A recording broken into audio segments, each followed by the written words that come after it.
నమస్తే, welcome to editor analysis. Gade Sai Krishna lockup death issue రెండు తెలుగు రాష్ట్రాల్లో సంచలనంగా మారింది. అయితే సాయి కృష్ణను లాకప్లోనే చంపేస్తే శవం ఏమైనట్లు. ఇప్పుడు దీనిపైనే స్పెషల్ ఇన్వెస్టిగేషన్ టీం దర్యాప్తు చేస్తుంది. అసలు సాయి కృష్ణ బతుకున్నాడా లేదా, నిజంగానే లాకప్ డెత్ అయిందా లేదు, ఇది ప్రశ్నలు. అందులో భాగంగా విజయవాడ కృష్ణలంక స్వర్గపురిలో గుర్తు తెలియని మృతదేహాల దహనంపై పోలీసులు విచారణ చేస్తున్నారు. మే నెలలో మృతదేహాల దహనంపై వివరాలు సేకరించాలని ఉన్నతాధికారులని ఆదేశించారు. మరి ఆ నెలలో అనుమానం ఉన్న 2 రోజుల వివరాలు సేకరిస్తున్నారు. ఆ 2 రోజుల్లో ఎవరెవరి మృతదేహాలు ఖననం చేశారనే దానిపై ఎంక్వైరీ కూడా జరుగుతుంది. మృతదేహాల దహనం విషయంలో నిబంధనల అమలుపైన సందేహాలు వ్యక్తమవుతున్నాయి. ఎన్ని మృతదేహాలు దహనం జరిగింది అన్నది స్థానిక పోలీస్ స్టేషన్ నుంచి అధికారిక ధృవీకరణ పత్రం ఇచ్చారా అన్న కోణంలోనూ దర్యాప్తు చేస్తున్నారు. ఇక స్వర్గపురి సిబ్బందిని ప్రశ్నిస్తున్నారు. విజయవాడ పడమట సిఐ పవన్ ప్రస్తుతం ఈ వర్క్లో నిమగ్నమై ఉన్నాడు. మరి విజయవాడ కృష్ణలంక స్వర్గపురిలో గుర్తు తెలియని మృతదేహాల దహనంపై పోలీసులు విచారణ చేస్తున్నారు. కేసుకు సంబంధించి పోలీసులు అన్ని కోణాల్లో విచారణ ముమ్మరం చేశారు. ఇప్పటికే ఏసీపీ దేవిప్రసాద్ ఆధ్వర్యంలో కృష్ణలంక పోలీస్ స్టేషన్లో సిబ్బంది విచారణ కొనసాగుతూ ఉండగా, మరోవైపు సాయి కృష్ణ తల్లి ఆరోపణలు చేసినట్లుగా కృష్ణలంక స్వర్గపురి శ్మశాన వాటికలో జరిగినటువంటి గుర్తు తెలియని మృతదేహాల ఖననానికి సంబంధించిన ఆ డేటా మొత్తం మీద కూడా పోలీసులు విచారణ చేస్తున్నారు. పడమట పోలీస్ స్టేషన్ సర్కిల్ ఇన్స్పెక్టర్ పూర్తి స్థాయిలో డేటా మొత్తాన్ని సేకరిస్తూ ఉన్నారు.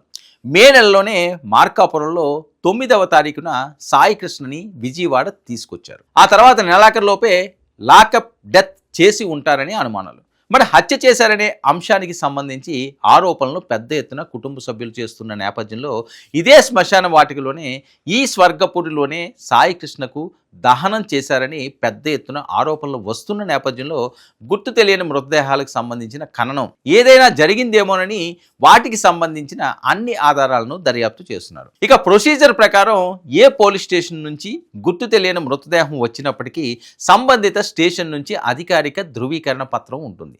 తమ స్టేషన్ పరిధిలో ఉన్న ఒక గుర్తు తెలియని మృతదేహాన్ని పంపిస్తున్నామని, దాన్ని ఖననం చేయాలని అందులో పేర్కొంటారు. అప్పుడు కార్పొరేషన్ సంబంధించిన వాహన విభాగం నుంచి కూడా ఒక హెల్త్ ఇన్స్పెక్టర్ కూడా వస్తారు.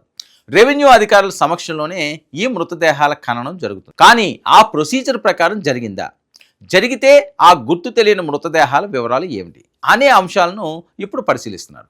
మరి మే 25వ తేదీ నుంచి 26వ తేదీ వరకు జరిగిన డేటా ఏదైతే ఉందో ఆ మొత్తాన్ని కూడా ప్రస్తుతం పరిశీలిస్తున్నారు. మొత్తం సిబ్బంది నుంచి వివరాలు సేకరించి ఆ డేటా మొత్తాన్ని ఉన్నతాధికారులకు నివేదిక రూపంలో అందించడానికి ప్రస్తుతం విచారణ కొనసాగుతున్నట్లుగా తెలుస్తుంది. మరి ఆ ధృవీకరణ పత్రాలకు సంబంధించి ఎప్పటి నుంచి వచ్చాయి, ఎవరి ధృవీకరణ పత్రాలు ఉన్నాయి అనే అంశాలపై కూడా ప్రస్తుతం విచారణ ముమ్మరమైంది. అయితే 4 అనాథ మృతదేహాలకు సంబంధించిన అనుమానాలు ఇప్పుడు వ్యక్తం అవుతున్న నేపథ్యం, వాటికి బాధ్యులు ఎవరు అన్నది గుర్తించే పనిలో ఉన్నారు అధికారులు. అందులో సాయి కృష్ణ డెడ్ బాడీ కూడా ఉందా అన్న కోణంలో విచారిస్తున్నారు. ఏదైనా నిజాలు అన్నది విచారణ తర్వాతే తేలాల్సి ఉంది. ఒకవైపు లాకప్ డెత్ ఆరోపణలు, మరోవైపు పోలీసులపై నమోదైన హత్య కేసు, ఇంకొక వైపు రాజకీయ దుమారం మధ్య సాయి కృష్ణ గత చరిత్రపై కూడా చర్చ మొదలైంది. అసలు అతని నేర చరిత్ర ఏంటన్నది చూస్తే, గాదే సాయి కృష్ణ కృష్ణలంక ప్రాంతానికి చెందిన రౌడీ షీటర్గా పోలీస్ రికార్డులో ఉన్నట్లు అధికారిక నివేదికలు చెబుతున్నాయి. అతనిపై గతంలో పలు క్రిమినల్ కేసులు నమోదైనట్లు తెలుస్తుంది.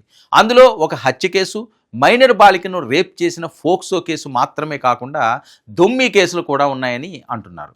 ఏదేమైనా నేరం చేస్తే న్యాయస్థానాలు శిక్ష వేయాలి. పోలీసులకు శిక్షించే అధికారం రాజ్యాంగం కల్పించలేదు. చంపేసి శవాలను మాయం చేయడం అంటే పెద్ద నేరం కిందే లెక్క. తమిళనాడు లాకప్ డెత్ కేసులో కూడా 9 మంది పోలీసులకు ఉరిశిక్ష పడింది తాజాగా. మరి ఇప్పుడు కృష్ణలంక సిఐ నాగరాజు దోషిగా తేలితే మాత్రం కఠిన శిక్ష తప్పకపోవచ్చు. ఏది ఏమైనప్పటికీ కూడా సాయి కృష్ణ అసలు బతికే ఉన్నాడా లేదా, సరే బతికి ఉన్నాడని చెప్పి ఒక వర్గం మాట్లాడుతున్నది, అతను సేఫ్గానే ఉన్నాడు. లేదు చనిపోయాడు, శ్మశానంలో తగలబెట్టేశారని చెప్పి మరో వర్గం అంటున్నారు. ఇదంతా కూడా కూటమి ప్రభుత్వానికి అలాగే పోలీస్ శాఖకి పెద్ద శిరోభారంగా ఉన్న నేపథ్యం. అసలు ఏం జరిగిందన్నది ఇప్పటికైనా బయటికి రావాలి. నిజంగా సాయి కృష్ణ బతికుంటే ఎక్కడున్నాడు, ఏ ప్రాంతంలో ఆయన నివసిస్తున్నాడు, అతన్ని సేఫ్గా తీసుకురావాలి. మరి ఆ పనిలో పోలీసులు నిమగ్నమై ఉన్నారు. బతికేడా చనిపోయాడా, చాలా ఆసక్తికరంగా ఒక సస్పెన్స్ థ్రిల్లను తలపించే విధంగా సాగుతున్న సాయి కృష్ణ ఎపిసోడ్. మరి దీనికి ఎండ్ కార్డ్ ఎటు పడుతుందో చూడాలి. ఇది ఈనాటి editor analysis. Stay tuned to 9 news.